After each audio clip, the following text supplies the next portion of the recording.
Misteri kematian notaris asal Bogor yang jenazahnya ditemukan di Sungai Citarum, Bekasi akhirnya terungkap. Polisi menangkap 6 orang yang diduga terlibat dengan kematian korban. Dari 6 orang yang ditangkap, 3 diantaranya telah ditetapkan sebagai tersangka. Sementara 3 lainnya yang berperan sebagai penadah masih diperiksa. Polisi akan melakukan gelar perkara untuk mengungkap fakta-fakta lainnya dalam kasus ini, saudara.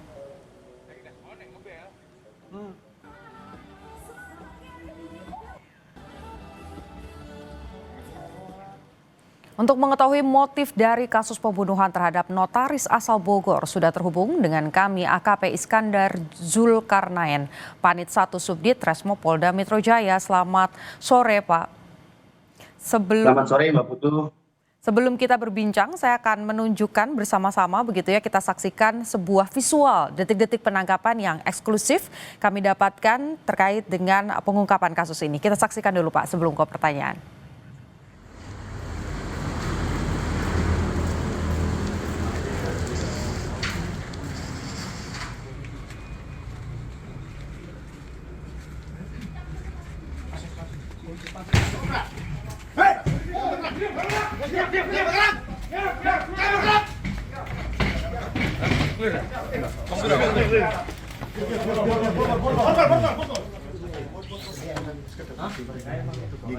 Tasnya siapa? Barang dia. Herman ini katanya Herman siapa ini? Herman, Pak. Nah. Bro, ini siapa ini? Ini HP Anda, Pak. HP Anda. Ini yang siapa? Herman. Ini apa siapa ini? HP Andrian. Apa siapa? HPmu. Baik, tadi kita sudah saksikan sama-sama, Pak. Bahkan saat ini juga masih terlihat di layar kaca begitu ya, detik-detik penangkapannya. Dari peristiwa ini ada 6 orang yang diduga terlibat, 3 ditetapkan sebagai tersangka. Nah, dari mereka-mereka yang terlibat ini, bagaimana proses penangkapannya? Apakah ada kendala? Kemudian ditangkap di mana saja, Pak? Baik, Mbak.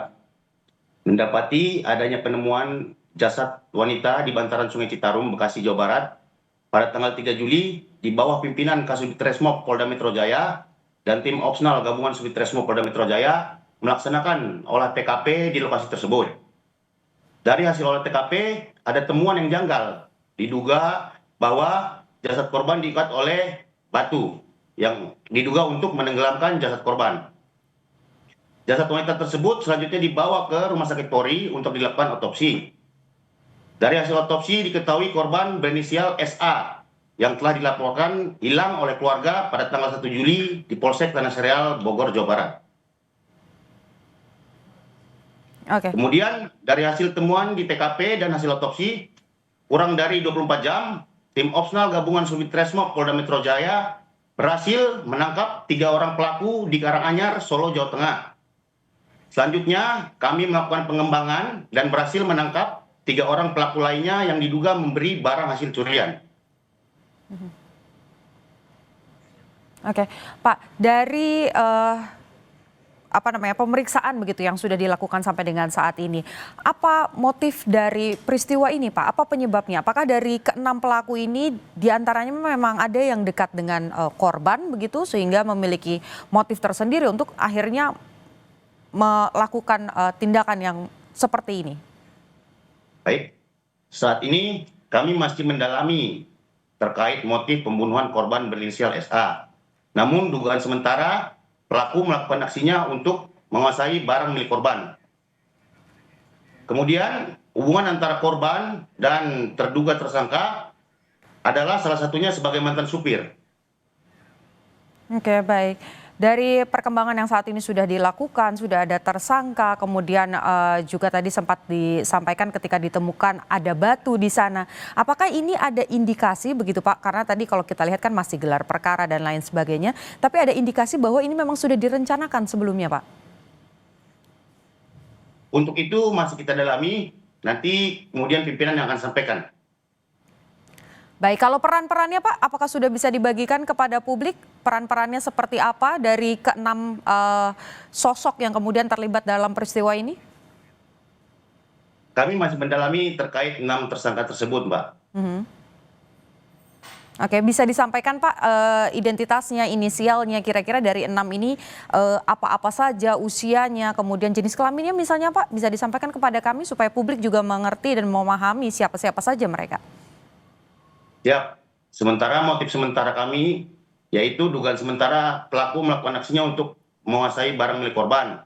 Keenam-enamnya merupakan laki-laki, pria. Ada kemungkinan tersangka bertambah Pak? Untuk itu kami masih melakukan pendalaman lagi terhadap kasus tersebut, Mbak. Oke, sampai dengan saat ini berarti kira-kira apa yang mengancam para pria-pria ini yang terlibat dalam kasus ini? Pasal apa dan ancaman hukumannya bisa seberat apa untuk mereka? Karena mereka pasti harus bertanggung jawab ya Pak ya? Betul. Pasal yang kita terapkan 338, subsidiar 340 dan 340 hasil penadahan. Untuk informasi saat ini Pak, kami mendapatkan informasi terbaru bahwa salah satunya ini merupakan sopir dari korban. Betul? Kami mencoba mengonfirmasi kepada Anda. Oke, Betul. baik. Sampai saat ini dari hasil penyidikan salah satu tersangka merupakan mantan supir daripada korban. Oke, artinya sampai dengan saat ini prosesnya masih berlangsung. Apa yang bisa publik tunggu? Kira-kira dengan adanya sudah ada 3 yang ditetapkan sebagai tersangka, 3 lainnya juga diduga terlibat sebagai penadah. Apa yang publik bisa harapkan, Pak? Apa yang bisa kita nantikan? Prosesnya masih panjangkah? Secepatnya, Mbak, kami akan segera kabarkan ke publik melalui pimpinan kami, Mbak. Belum ada tanggal pastinya ya, Pak ya? Siap. Oke, baik. Terima kasih. AKP Iskandar Zulkarnain, Panit 1 Subdit Resmo Polda Metro Jaya. Kami tunggu kira-kira apa hasilnya dan apa hukumannya yang pasti karena mereka harus bertanggung jawab atas apa yang mereka lakukan. Terima kasih, Pak. Terima kasih banyak, Pak.